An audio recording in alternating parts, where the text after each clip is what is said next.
Twitter. Alors Twitter, c'est l'autre grande plateforme intéressante qui a aussi une grammaire particulière. Alors, Twitter, c'est totalement différent. Si vous parlez à des jeunes de moins de 20 ans, Twitter, ça ne les intéresse pas. Twitter, je dirais, le profil du tweetos, donc c'est les gens qui font des tweets, c'est vraiment plutôt le journaliste, le chercheur, quelqu'un qui a un intérêt sur un sujet précis, plutôt qu'un intérêt avec des gens. Facebook, vous êtes plutôt en contact avec des gens, surtout dans les profils. Sur Twitter, vous êtes plutôt intéressé à des gens qui ont un intérêt commun avec vous. C'est pas qu'ils sont vos amis, mais c'est que voilà, moi je suis Luigi Ribon, c'est le king de la business analyst et j'ai envie de savoir ce qu'il dit, ce qu'il écrit, etc. Donc Twitter, il y a ce côté sujet, il y a ce côté thématique. Alors il y a un terme que j'ai toujours détesté, qu'on utilise pour définir Twitter, c'est du microblogging. Pour moi, c'est un non-sens de dire ça.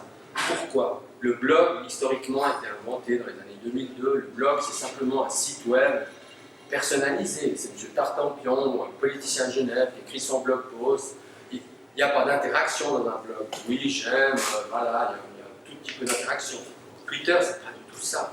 Twitter, c'est un flux continu de petits messages, d'interaction avec les gens. Donc, de parler de Twitter, de microblogging, moi, c'est toujours un terme que j'ai refusé.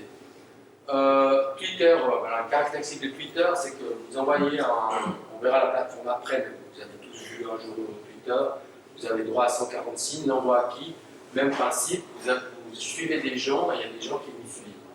Sur Twitter, important, il n'y a qu'un type de compte. C'est-à-dire, il n'y a pas de compte corporate dans Twitter, c'est uniquement des profils. Il n'y a pas de compte. Nous, par exemple, on a un compte YMCA, mais c'est la même chose que mon compte à moi. Il n'y a pas de différence, il n'y a pas de fonctionnalité qui serait différente parce que je suis une corporate ou un individu.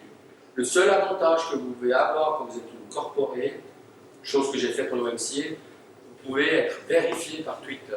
C'est-à-dire que vous envoyez, vous dites, on est vraiment les World YMCA, et vous avez un petit tic sur notre compte qui dit, voilà, ça c'est vraiment les World YMCA.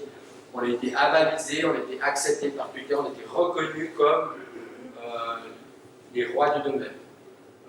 Slide suivant. Donc là, vous voyez, vous avez une bannière, vous avez le logo, etc. Vous pouvez, donc le tweet, vous savez ce que c'est un tweet, donc c'est pas ce dont je vais vous parler maintenant. Vous pouvez mettre le slide suivant. Ça, c'est le tweet. Le slide suivant. Alors, tweeter pourquoi? Alors, pour beaucoup de choses. Vous pouvez tweeter pour trouver des infos.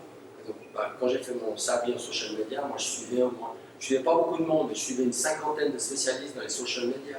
Forcément, il y avait des mines d'or d'informations. Et l'intérêt de Twitter, c'est que moi, à la base, je suis un bibliothécaire, donc j'aime les livres, mais les livres, dès qu'ils sortent dans les social media, c'est outdated, c'est vieux. Donc, il faut quelque chose qui soit. Twitter, vous êtes toujours dans l'actualité, vous avez des derniers articles, des grands gourous du web, etc. Donc, si vous voulez être aware, comme dirait Jean-Claude Van Damme, Twitter, c'est bien. Ensuite, suivre des spécialistes, promouvoir son travail, se plaindre quand EasyJet est en retard. Enfin, vous pouvez faire plein de choses avec Twitter. J'ai déjà contacté des hotlines via Twitter, c'est aussi très bien. Slide suivant. Donc, il y a un vocabulaire aussi sur Twitter. Vous avez vu, sur Facebook, j'ai parlé je me souviens trompé, il y a les profils, il y a les pages. Bon, les gens qui aiment les pages, on les appelle des fans, etc. Il y a toute une phraséologie à laquelle il faut faire attention. Alors sur Twitter, la phraséologie de Twitter, quand vous tweetez, vous faites ce qu'on appelle un tweet. Quand vous retweetez, ça veut dire que vous avez vu un tweet qui vous intéresse et vous dites, ah ben ça, je vais le retweeter parce que je pense que les gens qui me suivent vont être intéressés par ce sujet. Donc ça, c'est quelque chose d'important. Bon, les followers, c'est les gens à qui vous êtes abonnés. Les followings, c'est les gens qui vous suivent. Et le plus important, c'est le slide suivant. Ça, c'est le maître mot, et moi qui suis un ex-bibliothécaire, c'est évidemment de Laurent Barre, c'est le hashtag. Pour moi, le hashtag, c'est quoi? C'est un mot-clé. Dites-moi un mot-clé.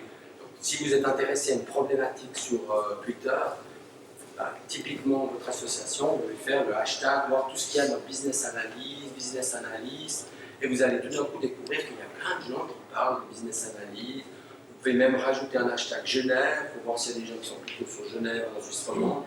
Et vous allez peu à peu faire une espèce de veille technologique et même de suivre un peu ce qui est l'actualité. Les hashtags, c'est vraiment quelque chose de très important.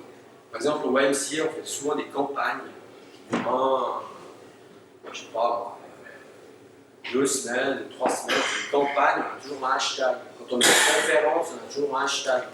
Que permet le hashtag? Je vous prends un exemple. On a fait dernièrement une campagne qui s'appelait YMCA Challenge, en un nom tout lié. C'est quelque chose qui se passait dans beaucoup de YMCA à travers le monde. Alors on dit aux gens, voilà, vous postez des choses, des photos, ce que vous voulez, vous mettez toujours ce hashtag YMCA Challenge. Et moi, en tant que community manager, je peux faire une recherche sur ce mot-clé YMCA Challenge. Je peux voir, par exemple, j'ai encore checké aujourd'hui, sur Twitter, j'avais 500 occurrences de YMCA Challenge. Donc ça veut dire qu'il y a 500 personnes qui ont mis des tweets en mettant ce hashtag. Donc ça, c'est quelque chose de très important. C'est très important pour d'autres choses. Par exemple, un temps, moi, j'étais passionné par la notion de mobinote.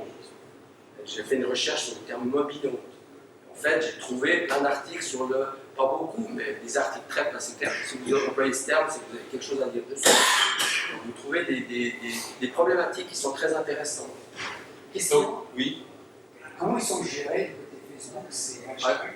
Alors justement, Facebook, Twitter. non, mais indirectement vous avez posé une bonne question. Sur Facebook, il y a des gens qui utilisent les hashtags, mais ça ne sert pas à grand chose.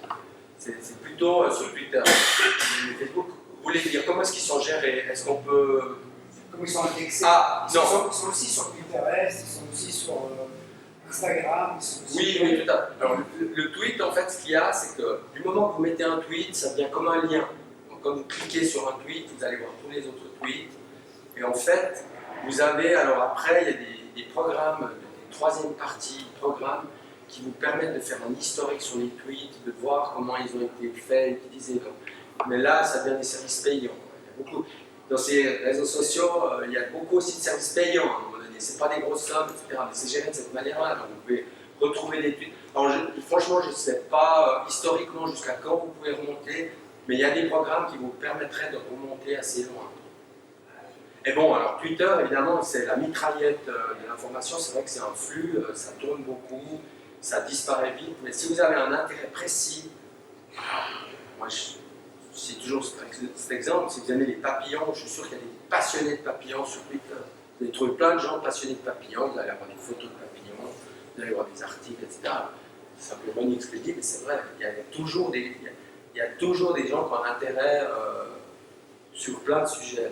Et ce que vous pouvez créer, je ne vais pas entrer trop en détail, mais c'est quand même important. Par exemple, au YMCA, moi j'ai créé une liste. Ça veut dire que j'ai créé une liste de, pas tous, mais en tout cas tous ceux que j'ai identifiés de tous les comptes YMCA qui sont sur Twitter. En fait, je peux suivre cette liste aussi.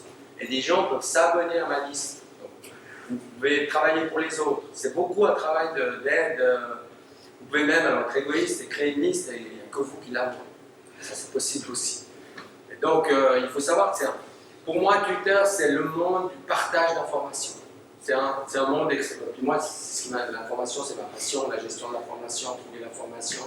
Et Twitter, pour moi, c'est une plateforme absolument passionnante et beaucoup moins futile qu'on pourrait le penser. À part ça, c'est clair que si vous aimez, j'aime aussi la politique. Si vous aimez la politique, c'est clair que Twitter permet aussi plein d'autres choses.